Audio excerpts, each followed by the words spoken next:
Yeah, hi there, Brett. I don't think there's two kinds of people in this world. I just think there's people.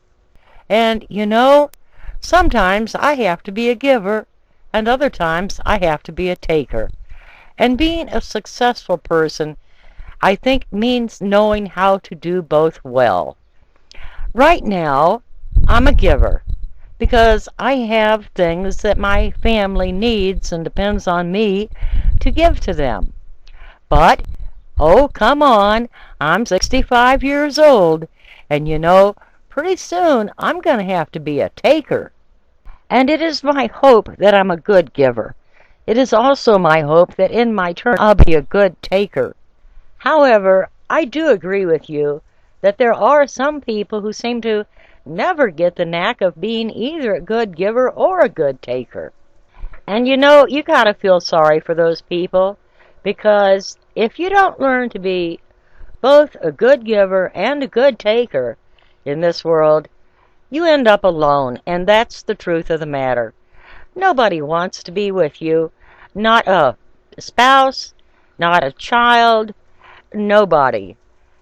Sometimes you'll see them sitting all by themselves in the nursing home, and lucky to even have a paid professional being nice to them. There's nothing intrinsically wrong with being either a giver or a taker. Taking sometimes does make people happy, but so does giving. And remember this, if it weren't for the takers, who would the givers give to? How would they feel happy and generous and good about themselves if there were no takers? So my feeling is that you have to find a balance about it.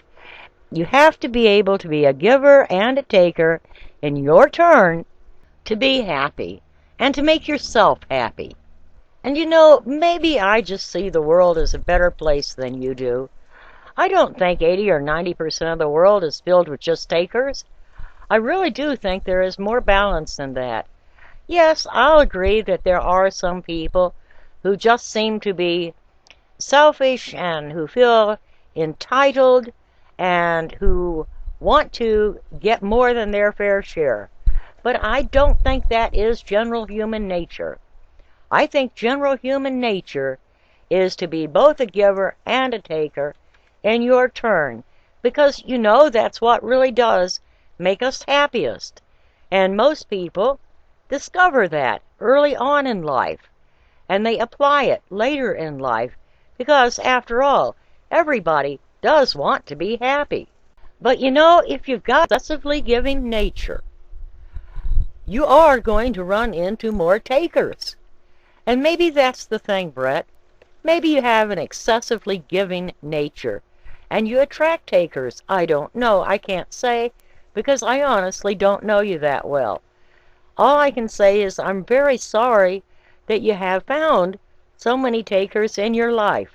Maybe it's just bad luck, but I'm hoping that you do find more givers, and they treat you with the courtesy and respect you obviously do deserve. So good luck. Hang in there. I don't think the world is bad as all that, Brett. But on a final note, what I'd like to say is if you are a person who is running into 80 or 90% of the world trying to take advantage of you, by all means, change the company you keep. Thank you. Bye-bye. And that's what SCMP has to say about that.